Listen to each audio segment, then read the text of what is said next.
we actually have to bring about change within the organization or any company that we work with.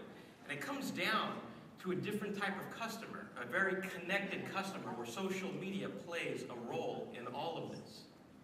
And here to talk about how this company, how Ford is managing relationships with the connected customer is actually someone quite astounding.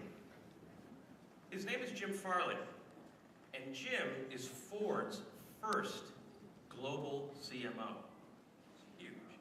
So why don't you help me put our hands together and welcome Mr. Jim Farley up to the stage.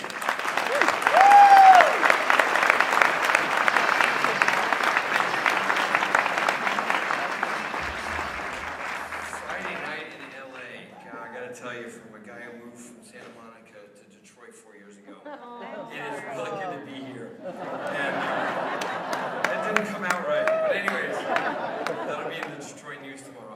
My voice is not great because Halloween's a pretty big deal in Michigan, and I've been training my kids. My son is 4, and Jameson's kind of a car guy like I am, and every time we drive down our street, there's this guy who works for Chevrolet, and I'm like, Jameson, that's a bad man.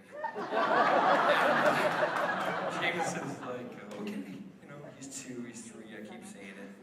And sorry for anyone from Chevrolet who's here, but anyways, so Halloween was, you know, recently, and we got to that guy's house, and Jameson was holding my hand. He's like, I'm not going to that house, Dad.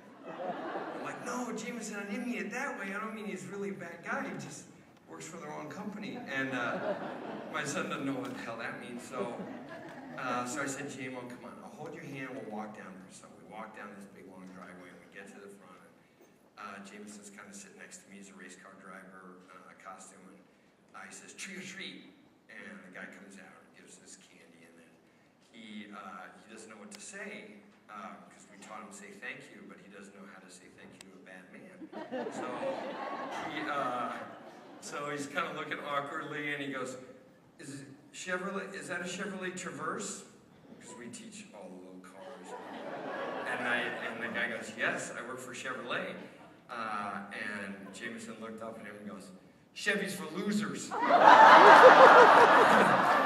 we headed down the street. And the guy looked at me, he's like, what the, Jim? Come on, we're neighbors. I'm trying to save the soul of American manufacturing. I'm like, I've never been more proud of myself.